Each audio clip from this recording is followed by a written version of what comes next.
Mis reinas, bienvenidas otra vez a nuestro rincón favorito de tardes de novela, el lugar donde repasamos juntas cada secreto de Valle Salvaje. Hoy tenemos mucho que contar, porque el episodio 461 deja a la Casa Grande al borde de una decisión que puede cambiarlo todo, y deja también un secreto tan oscuro que se mueve entre susurros y puertas cerradas. Quédense conmigo hasta el final de este análisis completo, porque hay un detalle muy inquietante sobre un niño que sin duda van a querer discutir en los comentarios. Empezamos por donde más duele. La Casa Grande se está quedando sin salida. Las deudas pesan, las tierras esperan trabajadores, y Rafael tiene sobre la mesa una oferta que suena demasiado buena. Enriqueta propone unir a las dos casas, financiar los primeros gastos, repartir después los beneficios. Sobre el papel, la comarca vería una sola familia reconciliada. Pero todos sabemos que en Valle Salvaje la paz nunca llega sin condiciones ocultas. Alejo lo dice sin rodeos.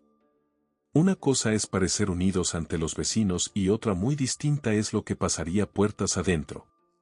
Porque aceptar significa acercarse a Damaso, y José Luis no se va a quedar callado cuando descubra que sus propios hijos negocian con el hombre que él considera responsable de la ruina de la familia. Y aquí viene lo interesante. Rafael ya no está dispuesto a organizar su vida alrededor del enojo de su padre.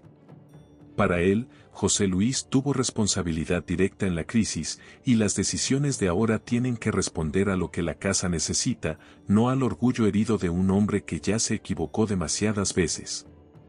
Alejo entiende ese razonamiento, pero pone el dedo en la llaga desde otro ángulo. Damaso tampoco es inocente. Su aparición, su verdadera identidad, todo eso ayudó a encender el conflicto que terminó por sacudir a las dos casas. Por eso Rafael reconoce algo que pesa mucho: si pudiera elegir con libertad, Damaso sería de las últimas personas con las que querría aliarse. Ahí está la contradicción que va a perseguirlo. No confía en el hombre con el que tendría que trabajar, pero sabe que ese hombre cuenta con el respaldo de Enriqueta, y Enriqueta tiene el dinero que la Casa Grande no tiene. Hay jornaleros listos para empezar, hay tierras esperando, hay una familia entera cuyo futuro depende de esta firma. Alejo, honestamente, admite que si dependiera solo de él ya habría aceptado. Rafael todavía necesita pensarlo, y esa duda revela algo importante: su problema no es si el trato conviene económicamente. Su problema es si puede construir el futuro apoyándose en gente de la que desconfía.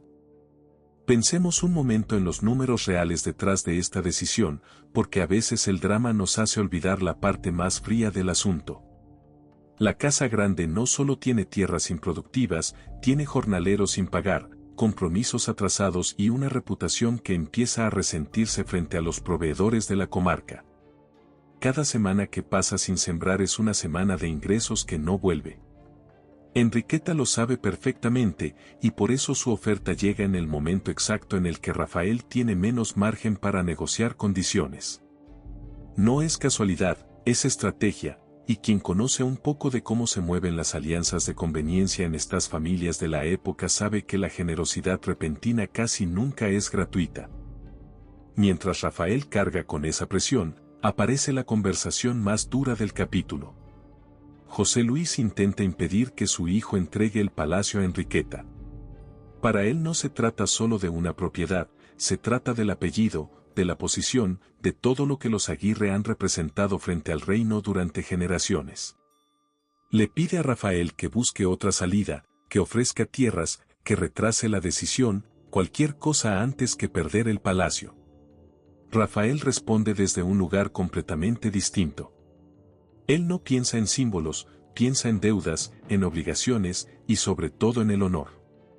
Si existe una deuda, se paga. Conservar el palacio incumpliendo lo que corresponde mantendría la apariencia del prestigio, pero perdería lo único que de verdad importa. Y hay una ironía dolorosa en esta escena: Rafael usa contra su propio padre los valores que ese mismo padre le enseñó. Nobleza obliga. Si toda la vida le repitieron que un noble cumple con sus deberes, Rafael no va a abandonar ese principio justo cuando le resulta incómodo. José Luis, entonces, golpea donde más duele. Le recuerda a Rafael que él nunca fue educado para ser el señor de estas tierras, que ese lugar estaba pensado para Julio y que Rafael debía quedarse a su lado, apoyándolo. Incluso llega a decir que desearía que Julio siguiera aquí para ocupar el título. Una comparación cruel, porque Rafael no eligió esta posición y ahora escucha de boca de su propio padre que otro habría sido mejor duque que él. Rafael responde con una tristeza que dice mucho de él. También desearía que Julio estuviera vivo, incluso daría la casa entera por conseguirlo. Pero Julio no puede volver, y por eso Rafael tiene que decidir, no como sustituto de su hermano, no como el hijo que José Luis hubiera preferido, sino como el duque que realmente es ahora. Y deja algo muy claro, la última palabra le pertenece a él y va a decidir pensando en lo que considera justo, aunque eso rompa para siempre la relación con su padre. Este enfrentamiento no es solo sobre un palacio. Es el choque entre dos maneras de entender la nobleza. José Luis defiende el símbolo y la continuidad del apellido. Rafael defiende la obligación y la coherencia moral. Y ninguna de las dos posturas sale de esta conversación sin heridas. Y aquí hay un detalle que a mí me parece clave para entender a Rafael como duque, y no solo como hijo.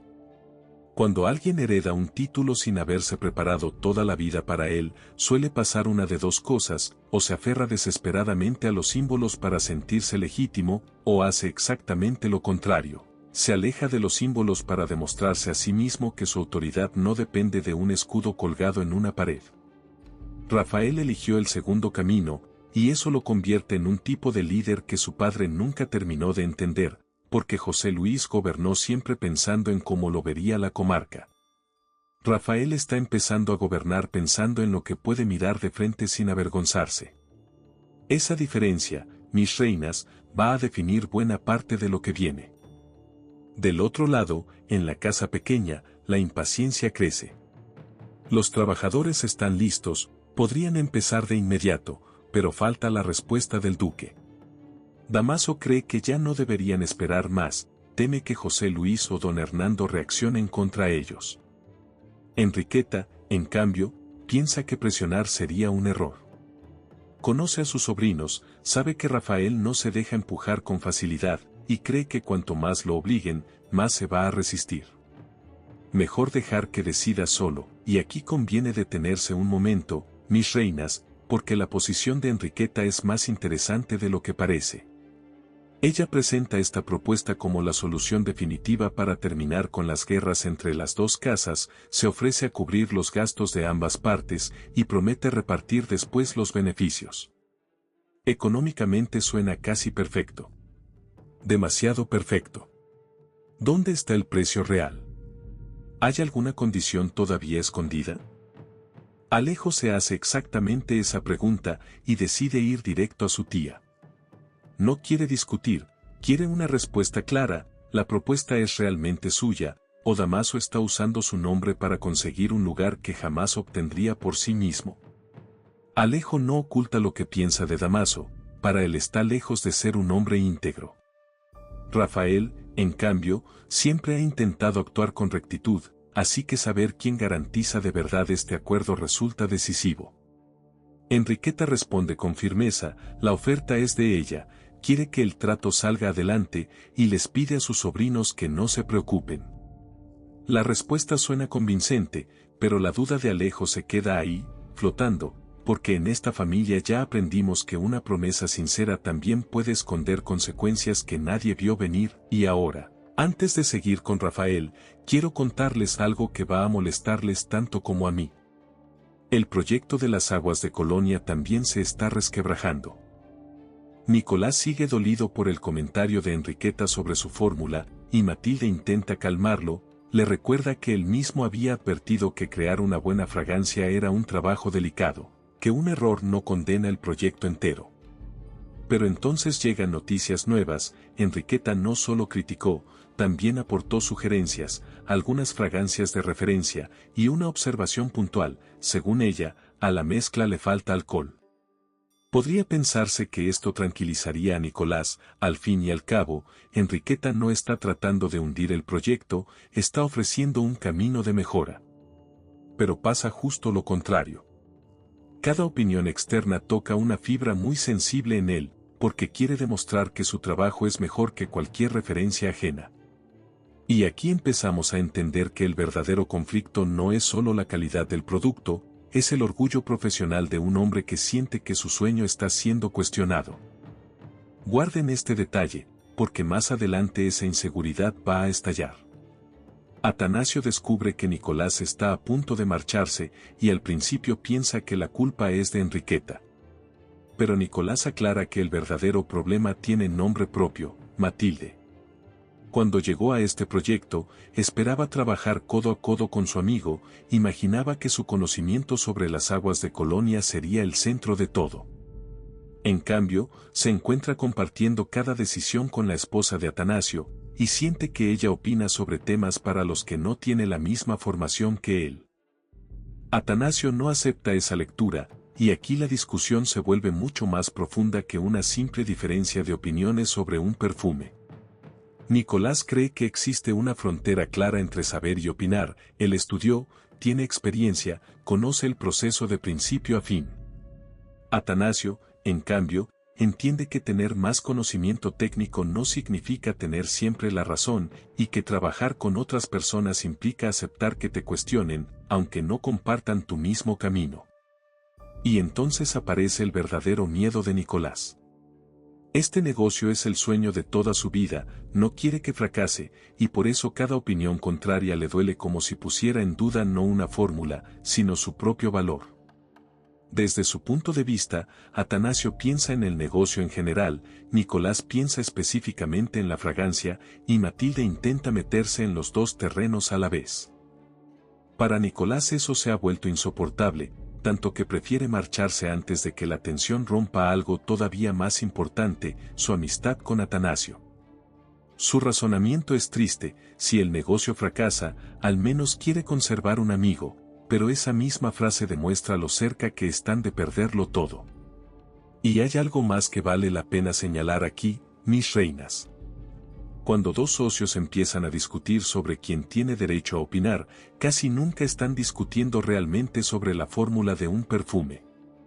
Están discutiendo sobre poder, sobre quién decide al final, sobre quién se queda con el mérito si todo sale bien.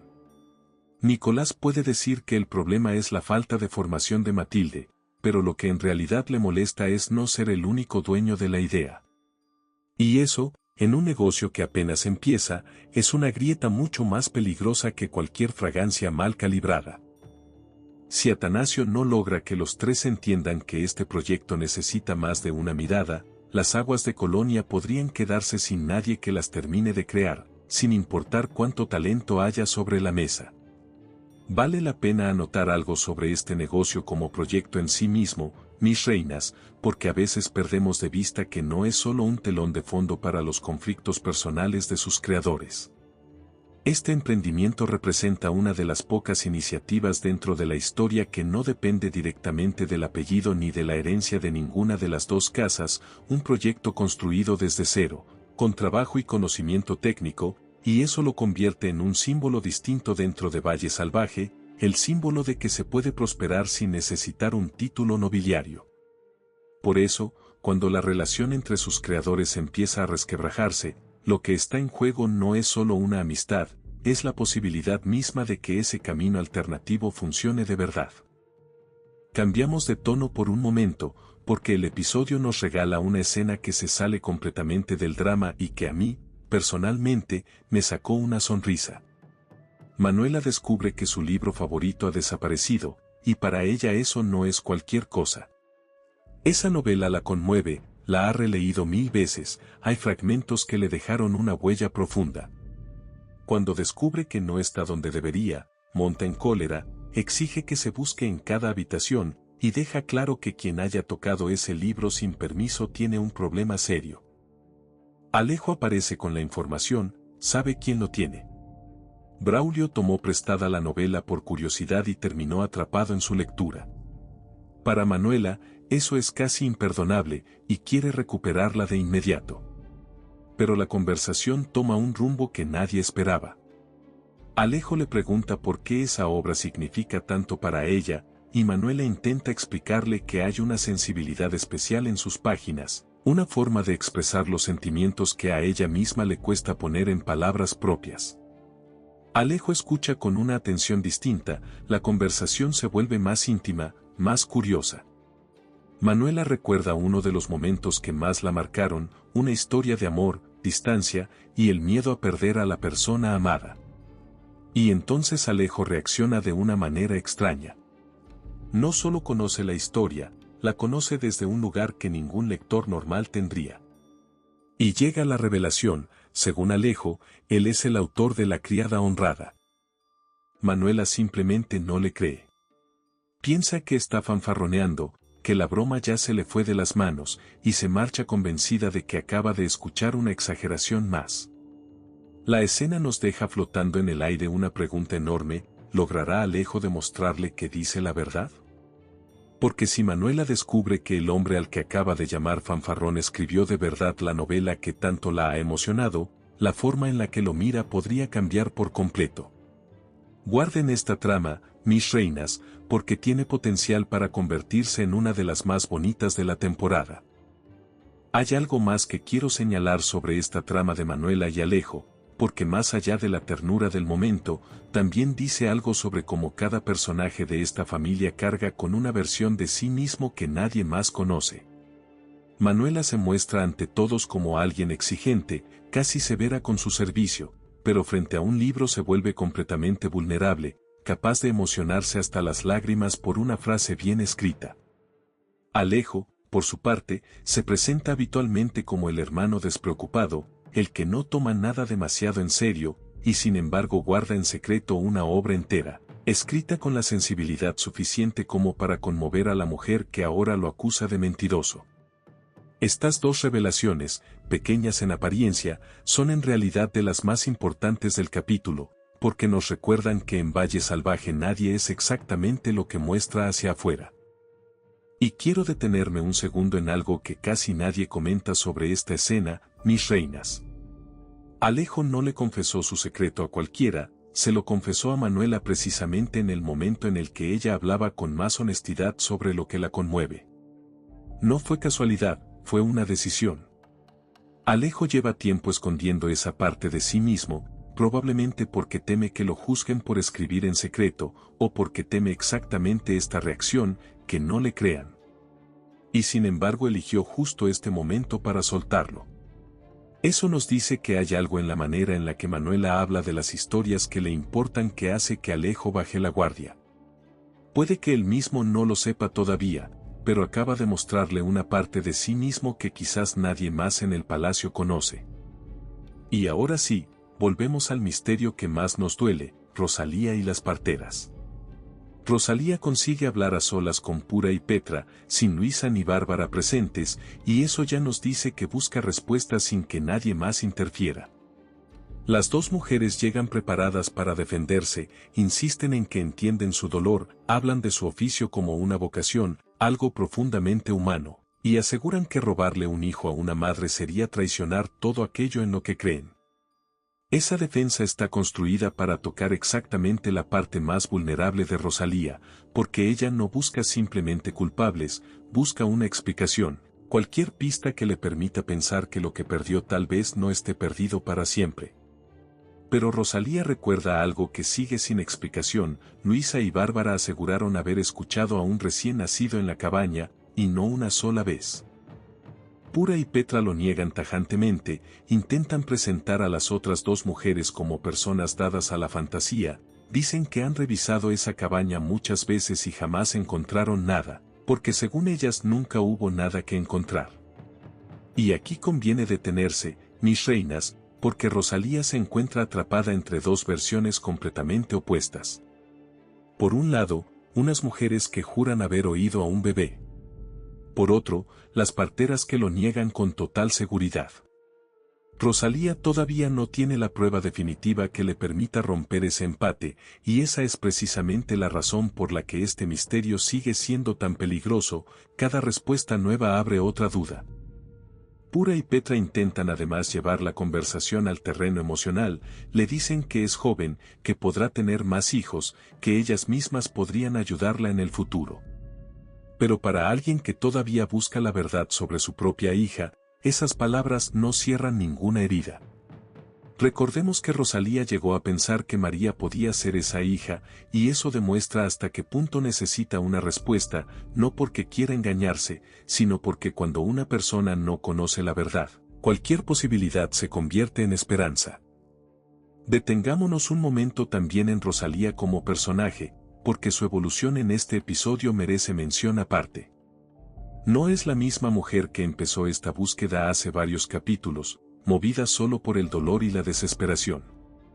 Ahora actúa con método, elige hablar a solas con las parteras, evita la presencia de Luisa y Bárbara para no contaminar las respuestas, y organiza un plan paralelo para buscar pruebas físicas mientras sostiene la conversación. Eso es estrategia, no solo instinto materno. Y me parece importante destacarlo, porque muchas veces estas tramas de misterio familiar retratan a la madre en busca de su hijo como una figura pasiva, que solo sufre y espera. Rosalía está haciendo exactamente lo contrario, está construyendo, pieza por pieza, el camino hacia la verdad, aunque eso implique enfrentarse a mujeres con mucho más poder social que ella dentro de esta comunidad. Pensemos también en la posición de Pura y Petra durante todo este interrogatorio silencioso. No son mujeres cualquiera, son parteras respetadas, con años de oficio y una reputación que depende enteramente de la confianza que las familias depositan en ellas. Si una sola acusación como esta llegara a confirmarse, no solo perderían su trabajo, probablemente perderían la libertad. Eso explica por qué su defensa es tan cuidada, tan calculada, casi ensayada. No están improvisando respuestas, están ejecutando un discurso que seguramente prepararon juntas antes de esta conversación. Y eso, mis reinas, es exactamente el tipo de detalle que debería ponernos alerta, porque la gente inocente rara vez necesita preparar tan bien sus explicaciones. Pero el episodio no se detiene en las palabras, porque hay un plan en marcha. Mientras alguien mantiene ocupadas a las parteras, otra persona se dirige hacia la cabaña buscando el pañuelo del que habló Rosalía, una posible prueba física. Y eso cambia por completo la situación. Ya no hablamos solo de versiones contradictorias, ahora alguien busca un objeto capaz de confirmar que las sospechas de Rosalía tienen fundamento real. Y cuando una investigación pasa de las palabras a las pruebas, quienes esconden un secreto empiezan a correr mucho más peligro. Justo hacia el final del capítulo llega el momento que va a hacer explotar los comentarios. Escuchamos hablar de un niño que lleva demasiado tiempo encerrado, hay indicaciones de avanzar despacio, de evitar que llore, de mantener las apariencias cuando aparezca el patrón. La intención es clara, que todos crean que Rosalía ya está tranquila. Este detalle es enormemente inquietante, porque confirma que mientras ella busca respuestas, hay movimientos relacionados con un niño que se realizan con total discreción, casi como si alguien estuviera escondiendo algo muchísimo más grande de lo que imaginamos. El episodio no necesita resolver el misterio completo para conseguir algo mucho más importante, dejarnos claro que esto está lejísimos de haber terminado. Rosalía no lucha solo contra su dolor, está entrando en un terreno de secretos, versiones contradictorias y movimientos ocultos, y cada paso que da aumenta el riesgo de que alguien descubra lo cerca que está llegando. Hay también un cambio emocional importante en su historia. Rafael se muestra mucho más comprensivo con ella, reconoce que merece compasión, que es una buena muchacha, aunque sigue preocupado por el estado emocional al que este sufrimiento la puede llevar.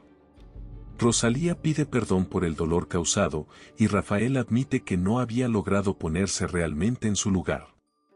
Ese acercamiento cambia su situación, Rosalía ya no tiene que marcharse del palacio, y eso es fundamental, porque quedarse ahí significa que puede seguir buscando respuestas desde dentro.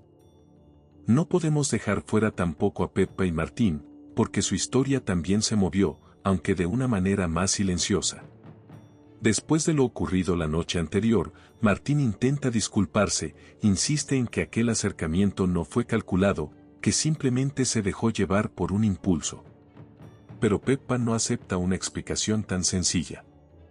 Ella valora todo lo que Martín ha hecho por ella estos días, sabe que ha estado a su lado, sabe incluso que él siente algo más que amistad, y precisamente por eso decide poner un límite.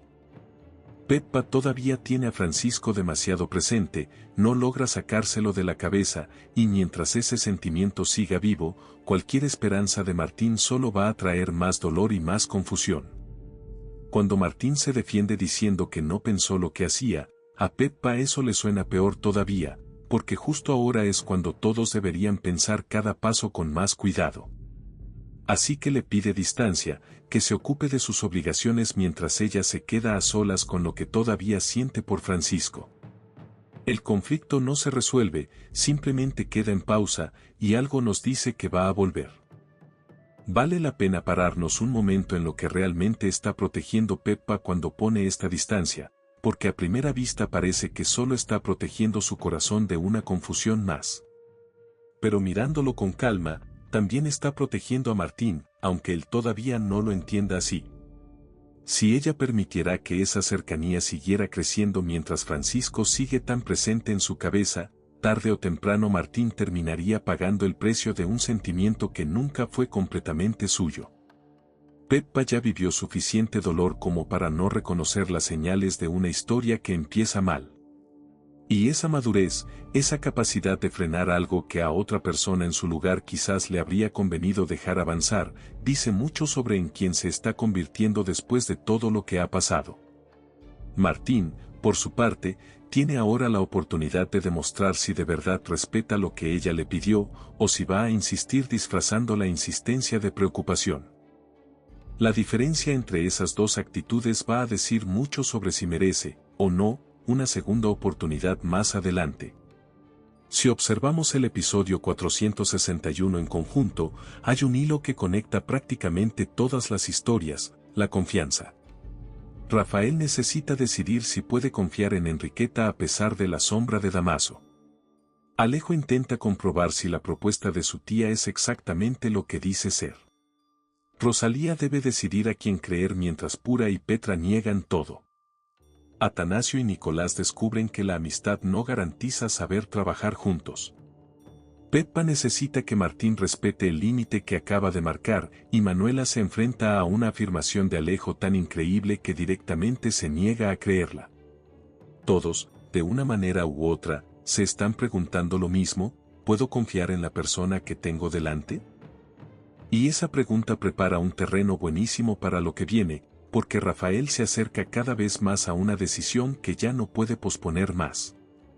La economía de la casa grande no da para esperar eternamente, los jornaleros están listos, Enriqueta está dispuesta a pagar los primeros gastos. Alejo parece inclinarse hacia el acuerdo si de verdad es su tía quien lo respalda, y José Luis se opone frontalmente. Si Rafael acepta, la alianza podría convertirse en el inicio de una paz hacia afuera y de una guerra familiar hacia adentro. No podemos afirmar que vaya a pasar, pero el terreno está preparado. Quiero también detenerme en Damaso un momento, porque aunque en este episodio apenas aparece en escena directa, su sombra está sobre casi todas las decisiones importantes. Es curioso cómo un personaje puede ser el motor de la trama sin necesitar demasiadas líneas de diálogo, solo con que los demás hablen constantemente de él, de sus intenciones, de si se puede confiar o no en lo que representa. Eso, en términos de construcción de un villano, es una técnica muy efectiva, porque mantiene la tensión activa incluso cuando el actor no está en pantalla. Damaso necesita este acuerdo tanto o más que Rafael, porque sin la casa grande de su lado, su posición dentro de la comarca sigue siendo frágil, sostenida únicamente por el dinero y el apellido de Enriqueta. Si Rafael acepta el trato, Damaso gana algo que el dinero solo no puede comprarle: legitimidad. Y esa es, para mí, la verdadera apuesta detrás de toda esta negociación: no las tierras, no los jornaleros, sino el lugar que Damaso quiere ganarse dentro de una familia que todavía lo mira con sospecha. Y pensemos también en José Luis desde otro ángulo, porque es fácil quedarnos solo con la imagen de un padre orgulloso que se niega a soltar el pasado. Pero si lo miramos con más cuidado, lo que realmente está en juego para él es su propio lugar en esta historia. Durante años fue el duque, el que tomaba las decisiones, el que sostenía el apellido con sus propias manos. Ahora se encuentra viendo cómo su hijo reconstruye la casa con criterios que él mismo nunca hubiera aplicado, y eso, más allá del orgullo, es una forma de duelo. José Luis no solo está perdiendo el control del palacio, está perdiendo la sensación de que su forma de entender el mundo todavía sirve para algo. Y quizás por eso se aferra tanto al recuerdo de Julio, porque Julio representaba la continuidad de esa manera de pensar que Rafael está dejando atrás episodio tras episodio. Aquí llega mi análisis personal, mis reinas, el punto crítico de todo este capítulo. Lo que muchos podrían pasar por alto es que Enriqueta nunca miente exactamente, y eso es justo lo que la hace tan peligrosa. Cada palabra suya es técnicamente cierta, la propuesta es suya, quiere que salga adelante, no está engañando a nadie de manera directa. Pero una verdad a medias, contada con la intención correcta, puede ser tan dañina como una mentira completa. Y eso es precisamente lo que Alejo empieza a intuir sin poder demostrarlo todavía. Mi lectura es que Dámaso no necesita mentirle a Enriqueta para usarla, le basta con dejar que ella crea que controla la situación mientras él mueve las piezas por detrás. Y la gran pregunta que nos deja este episodio es, cuando todo salga a la luz, ¿Enriqueta será una víctima más de Dámaso, o habrá sido cómplice desde el principio sin querer admitirlo ni ante ella misma? Hay todavía otro ángulo de este punto crítico que quiero desarrollar, porque creo que conecta directamente con la trama de Rosalía, aunque a primera vista parezcan historias completamente separadas. En Valle Salvaje, cada vez que un personaje insiste demasiado en convencer a otro de que se quede tranquilo, deberíamos sospechar exactamente lo contrario. Enriqueta le pide a sus sobrinos que no se preocupen. Pura y Petra le piden a Rosalía que acepte que la vida puede ser cruel y siga adelante. Y en la escena final, alguien pide explícitamente que el patrón crea que Rosalía ya está tranquila. Ese patrón de lenguaje, repetido en tramas distintas dentro del mismo episodio, no es casualidad de guión, es una construcción deliberada. Los guionistas nos están diciendo, de la manera más sutil posible, que en esta historia la tranquilidad que alguien te pide que sientas casi nunca es la tranquilidad real. Cuando terminen de ver este episodio, mis reinas, les invito a repasar mentalmente cuántas veces un personaje le dice a otro que no se preocupe, y a preguntarse qué es exactamente lo que ese personaje no quiere que se sepa. Y cerrando esta reflexión, quiero señalar algo sobre el ritmo general del capítulo. Valle Salvaje suele alternar tramas ligeras con tramas oscuras para que la audiencia no se agote emocionalmente, y este episodio 461 es un ejemplo perfecto de esa estructura. Justo cuando la tensión entre Rafael y José Luis llega a su punto más doloroso, la historia nos regala el momento casi cómico de Manuela descubriendo que Alejo escribió su novela favorita. Y justo cuando esa escena nos hace sonreír, el capítulo nos devuelve de golpe al misterio más oscuro de toda la temporada, el del niño escondido. Ese vaivén no es casual, está calculado para que sigamos enganchados sin sentirnos abrumados, y es, en mi opinión, una de las razones por las que esta producción sigue funcionando tan bien semana tras semana. Y hay una segunda lectura que quiero compartirles, porque creo que se nos escapa fácilmente entre tanta trama. Fíjense en el patrón que se repite episodio tras episodio en Valle Salvaje, casi todos los personajes que están sufriendo ahora mismo están sufriendo por guardar silencio en el momento equivocado. Pepa calla lo que siente por Francisco y eso complica todo con Martín.